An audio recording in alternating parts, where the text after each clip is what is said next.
for the Forbes Global Meets Local event. As Regional VP of Sales for Bombardier Business Aircraft, how significant is the MENA region to your company's operations as a whole? Well, thanks very much for having us here today. MENA represents a big chunk of our business actually, and particularly the last 5-6 years is being really increasing rapidly. And for Bombardier, it is it's a pleasure to be in the Middle East and Africa. We have expanded our operation to actually match the increase. We have our sales force actually based here. We have our product support based here, and that shows you how significant this business for us. In fact, we increased that also into the spare parts, and we've invested a lot of money, almost $12 million, in having spare parts here to support our fleet, and that shows you how significant this market for us. Aviation obviously plays such an enormous role within the region. What are the major advantages and also challenges that you face for your industry?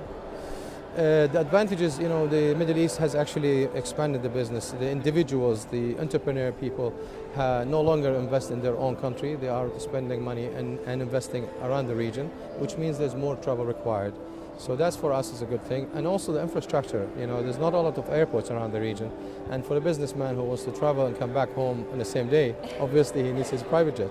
And basically this really plays a big role.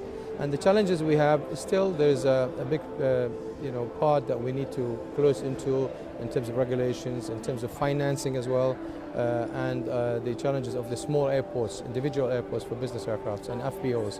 But that's coming. It has been noticed for the last few years. And just finally, looking forward to 2015, what exciting plans do you have for the region? We have a lot of plans for the region. We're expanding our sales force. We're expanding more and more in terms of maintenance. We've gone beyond Dubai now. We have Qatar Executive is another service provider. We have another service provider in Jordan, Arab Wings, and we're expanding that hopefully into Saudi Arabia next year.